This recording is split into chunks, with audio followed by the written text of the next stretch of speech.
আসসালামু আলাইকুম রহমতুল্লাহি ওবারাকাতু। এই প্রাকৃতিক ঔষধটি সুতিকা সাদাস্রাব ও জরায়ু দুর্বলতা থেকে মুক্তির জন্য খুবই কার্যকরী।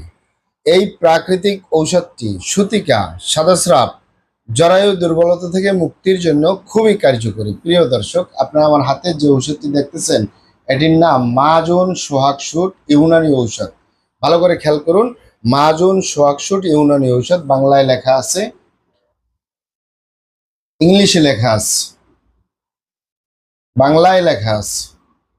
এই মাজন সোহাগসুট ইউনানি ঔষধ এটি প্রস্তুতকারক কোম্পানি ফেন্ড্রাক্স ল্যাবরেটরিজ ইউনানি, বিসিক শিল্পনগরী, ফেনী, বাংলাদেশ। ফেন্ড্রাক্স কোম্পানি এই ঔষধটি, এই মেডিসিনটি প্রস্তুতকারক।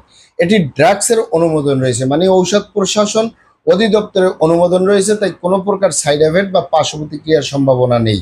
আরও শুনে খুশি হবেন, এটি ইউনানি ঔষধ। ইউনানি মানে বিভিন্ন লতাপাতা, গাছগাছরা, গাছের সালবাকর, শিকড়মূল, ফলমূল দিয়ে, গাছের রসকস দিয়ে উৎপাদিত, তাই কোনো সাইড এফেক্ট পার্শ্ব প্রতিক্রিয়া নেই। আলহামদুলিল্লাহ, অনেক মা বোনদেরকে আমি দীর্ঘদিন দিয়ে আসতেছি, সেটি যুগের পরে যুগ দিয়ে আসতেছি।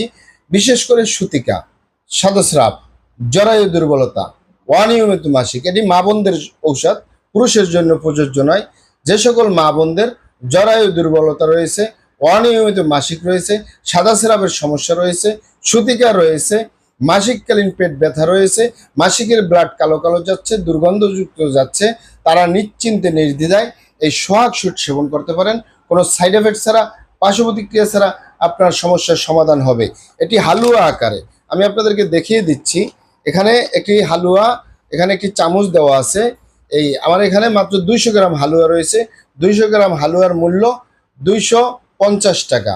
এটি সকালে 1 চা চামচ, রাতে 1 চা চামচ, এবার মিনিমাম 3 মাস সেবন করতে হবে। 4 মাস 5 মাস সেবন করলেও কোনো সাইড এফেক্ট নাই, পার্শ্ব প্রতিক্রিয়া নেই। পাবেন কোথায়? সারা বাংলাদেশে ইউনানি আয়ুর্বেদিক দোকানগুলোয় পাওয়া যাবে, অথবা সরাসরি আমাদের চেম্বার থেকে সংগ্রহ করবেন, বাইরে থেকে নয়। কারণ আমাদের প্রিয় মাতৃভূমি বাংলাদেশ, নকলে পুরাটাই সয়লাভ। অরিজিনালটা ক্রয় করবেন, অরিজিনালটা সেবন করবেন, অবশ্যই উপকৃত হবেন ইনশাআল্লাহ। ভিডিওটি ভালো লাগলে চ্যানেলটি সাবস্ক্রাইব করার অনুরোধ রইল। আসসালামু আলাইকুম রহমতুল্লাহি ওয়া বারাকাতুহু।